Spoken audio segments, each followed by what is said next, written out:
Welcome sa Mel's for Fishing TV na kung saan makita kayo ng nights for fishing activities. At dahil namiss kong huli ng mga maliliit na isda guys at namiss kong mag night dive, kaya subukan ulit natin ngayong gabing ito. Bale ang night dive ko ngayon is paumaga. Madaling araw ako nag night dive. Mahirap kasi pag umaga na mag night dive. At eto't napakakalma naman ng dagat, napakalinaw ng tubig. Kaya pagkulod ko dito ng spear gun, humanap na ako ng mga pana.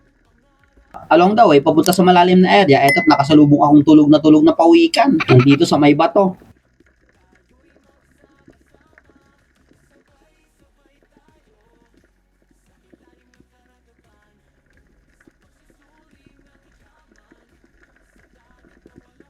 At dito naman sa unahan, nakakita ako ng pagi. Pero mahirap to kasi hulihin pag gabi. Napakasakit makatinik etong paging ito. Kaya hayaan na lang natin.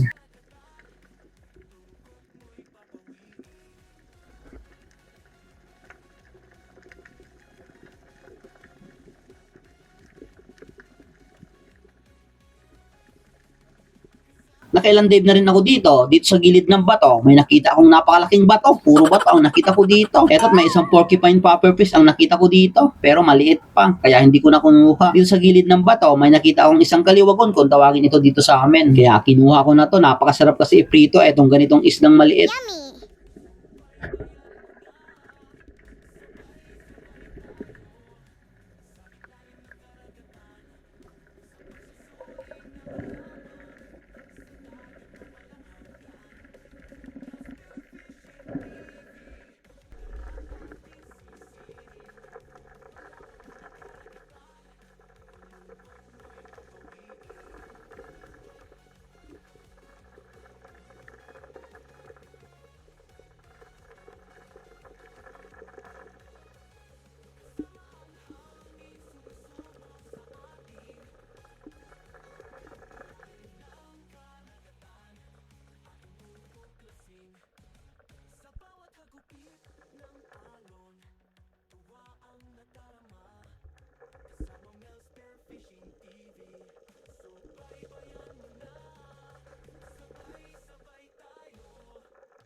At sa paghalughog ko dito sa ilalim ng karagatan, dito sa may buhangin, eto't may nakadapa, nakatulog na isang rabbit fish, isang goldfish pala. Kaya kinuha ko na to, eto yung naging pangalawang isda natin. Napakasarap ipagsiw, etong ganitong goldfish na to.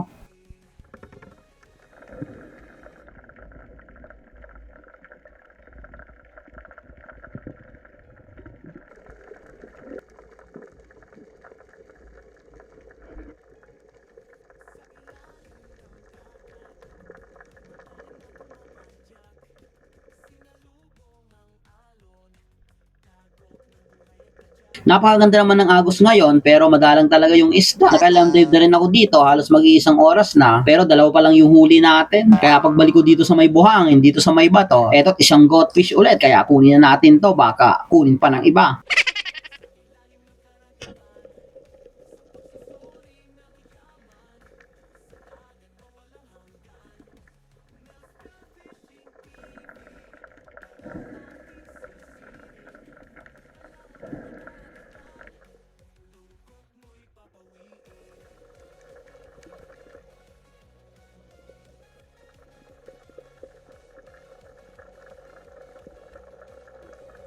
At sa paghahanap po dito sa may mga bato, eto't nakita ako ng napakalaking unicorn.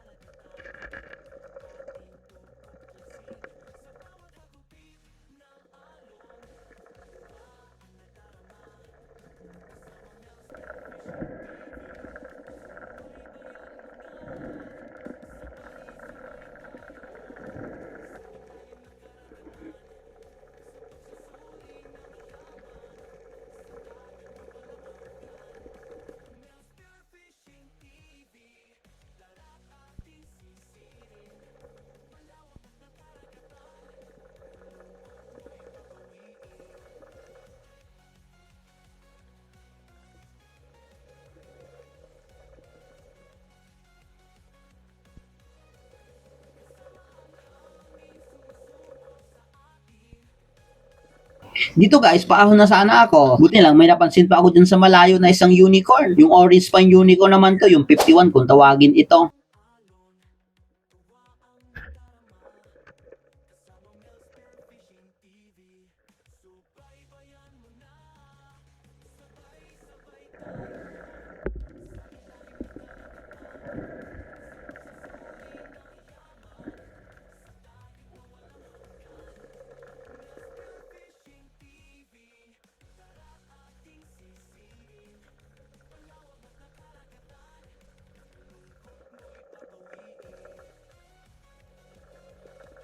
At nang makapahinga ako dito guys, bumalik ako dito sa ilalim. Eto ang natagpuan ko dito sa may bato. Napakalaking pakol or triggerfish.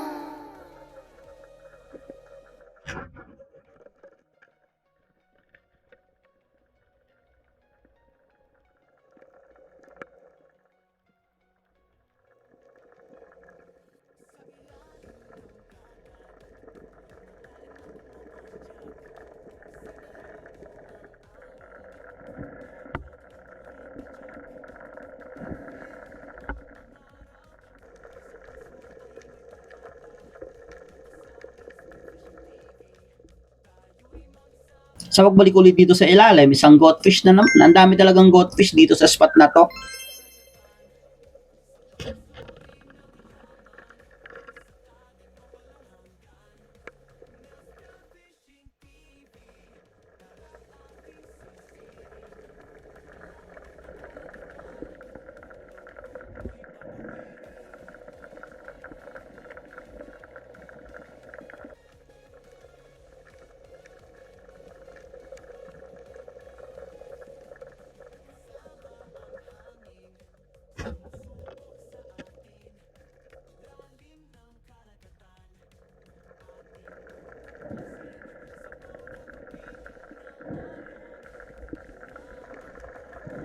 Makalipas ng isa't kalahating oras ng pagdadive, okay na naman yung huli natin. Marami na tayong goldfish na nahuli. At habang tumatagal dito sa spot, lumalakas na yung agos, kaya nagpapatangay na lang ako dito. Pagbalik ulit dito sa ilalim, eto, isang orange spine unicorn na naman nakatago dito sa may bato.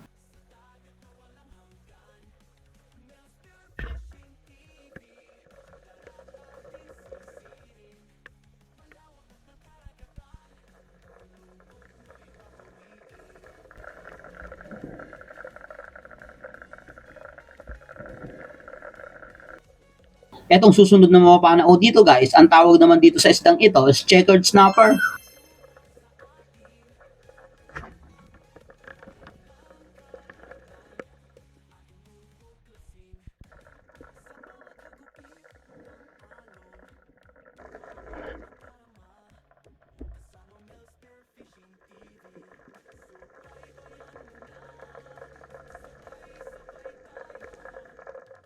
Pagbalik ko dito sa ilalim guys, sa malayo pa lang, may natatanong akong isang talakitok at ang bilis ng galaw, palapit sa akin. Tinry ko tong patamaan, ngunit ang bilis talaga ng galaw. At ayun, pagkapul ko ng tinigin, hindi nga tinamaan. Ngunit pabalik-balik ito sa akin at eto't binabangga itong kahan ng pana ko. Buti lang, etong pana ko is may pantusok pa, yung parang bayoneta siya sa unhan ng pana. Kaya eto't pagsugod niya, na-timingan kong natusok ito.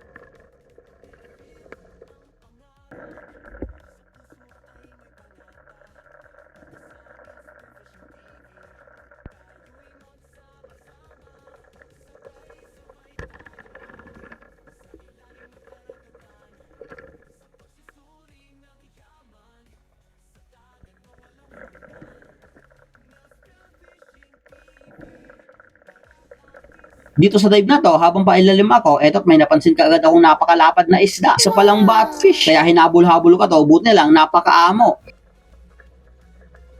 Kaya lang, habang tinututukan ko ito at papanain na, yun, biglang gumalaw at hindi tinamaan. Napakagaling umiwas na batfish yun. Sa sobrang lapad, hindi pa talaga tinamaan. At dito nga, napadpad na ako dito sa buhangin. Eto't nakakita ulit ako dito ng goldfish. Puro goldfish talaga ang huli natin ngayong gabing ito. Okay na rin to. Kesa wala tayong mahuling isda.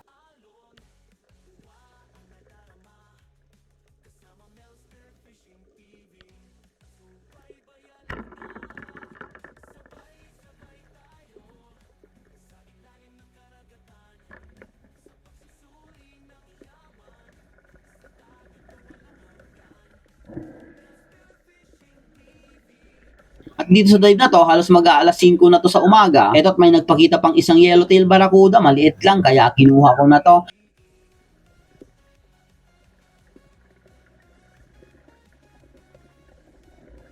Pagkatapos din ito, umuwi na rin ako. Along the way, dito sa mababaw na area, nakita ako ng bahay ng pugita. Dito lang sa mababaw, halos tayo ko na. Sinilip ko ito at nandito naman yung pugita. Nakasiksik dito sa dalawang malaking bato. Kaya kinuhaan ko muna ito ng pantabon niya, yung mga maliliit na bato, para madali nating makuha.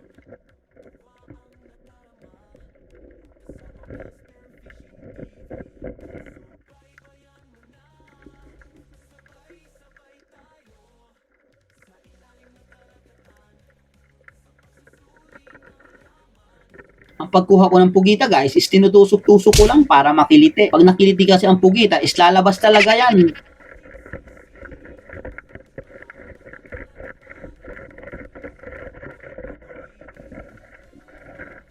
Pero dito sa unang atim ko ng pagtusok-tusok sa kanya, hindi nakiliti at mas lalong pumasok dun sa butas. Akala ko nga hindi ko na makukuha. Ngunit pagbalik ko dito sa ilalim, eto nagpakita ulit. At habang sinusundot ko itong pugito din sa butas niya, eto't nakiliti na at lumabas din. Mahirap talaga pag kinikiliti, lalabas ka talaga sa butas. At eto na rin guys, yung naging last na huli ko ngayong gabing ito. Pagkatapos din ito, is umahon na rin ako. Okay na naman yung mga huli natin. Makakatikim na tayo ng sariwang maliliit na isda. Matagal din kasi tayong hindi naka-night dive. Shoutout nga pala kay Richard Gusar. Shoutout sa asawa niya na nag-birthday kahapon. Ani Ancilio family, Patrick Pahalya, King Bakay, Romel Navarrete, Hanford de San Jose, Ebora family, Anne Rosal, Ronnie Borja, Lumugdang family, Felix Lumugdang, Jayport Lumugdang, Jason Lumugdang, Kent Jus Lumugdang, Ethan Lumugdang, from Felix Lumugdang, APM Bahrain, Jope, Joey, Mike, Edwin and Nonoy, Pul Camacho, Ami Friend, Maylisa Fer Fernando Jr., Fernando Lacasandile, Johnny Heisten, Celos Family, Federic Tirado, Jeffrey Binagin, Al Melendres, Mario Fermejo, Andy Boy, Purisa Family, Alexander Pesquera, Pesquera Family, Rinaldo Mahilom, Henry Macatol, Manres, Fabregas Family, Bong Machiti Vlog, Cesar Abling, Socrates Guarin, Renz Tyron, Rolly Ruiz, Lusob Angler of Bislig City, Bonifacio Arbalate, Anthony Fadera, Alex Bagao Jr., Habuhad TV Official, Romulo Ratuccio, Johnny Tumampos, Jing Centino, Cristituto Kawaling, Florante Miranda, Elvera Miranda, Jamil Bagamasmad, Kayadong Family, Aljibar, Nelson Fanturas, This is My Hobby Official, Armando Suaverdes, Rafael Recto, Danilo Adalem, Chad Sprints Adalem, Gerald Sabado, Alan Tingala, Tingala Family, Flora Family, Ray Jeep Odoraga, Michael Camacho, Paklibar Family, Molin Cats and Cook, Bukol Family, Raymond Gundran, Don Tius, Bert Macaranas, Armando Gonzaga, Susana Linihan, Dennis De La Cruz Family, Steve Esteva, Asyong Sandara, Asnira Arfa, Steve Blamos, Gary Antere from Japan, Infinite Outer Quest, Yuil Ranas, Elmer Maglinti, Jeric Tolentino, Eduardo Yuson, Tony Saarinas, Ronilio Babanto, Cato Benitwa, Ronald Imbodo, Diosdado Oraya, Runyi Alo, Alo Family, Ronron TV, Jerry Encinares, Richard Abijo, Brian Pagkaliwagan, Berly Banyares, Sardoncino Family, Kasumpang Family, Boots, Ellen May, Maya Ochel, Agustin Alices Kasumpang, Pulito Cuesta, Felix Quiroy, Tim Dayo ng Laguna, Marlon Hamisola, Edison Abac, Oklaman Family, Mikael Mejia. Maraming salamat po sa inyong lahat. Pagkarating ko dito sa bahay guys, eto't maliwanag na, pamusiag na kung tawagin ito sa amin. Dahil nga alas 5 na tayo umahon at eto yung mga huli ko sa madaling araw na dive. Buti lang, nakahuli pa tayo na itong tinusok na isang big eye trevally, etong talakitok at may malaking fakol tayo. Karamihang nahuli natin is etong goldfish. Marami tayong goldfish ngayon. May dalawang orange spine unicorn. Tatlo yung unicorn natin na nahuli, saka isang pugita, yung last na nahuli natin sa mababaw na area. Tinimbang ko itong lahat ng isda, is umabot naman ng 5 kilo, kaya okay na okay na. Yung 2 kilo, is tinira ko pang ulam namin. Nagbenta ako dito ng 3 kilo. Naka 500 pesos naman. Kaya okay na rin nakita yun sa 3 oras na dive. Bawi na lang tayo sa susunod na dive. So hanggang dito na lang muna guys yung video natin hanggang susunod nating episode. Maraming salamat sa inyong lahat sa walang sawang patuloy na sumusuporta sa munting channel ko. God bless you all po. See you on the next episode.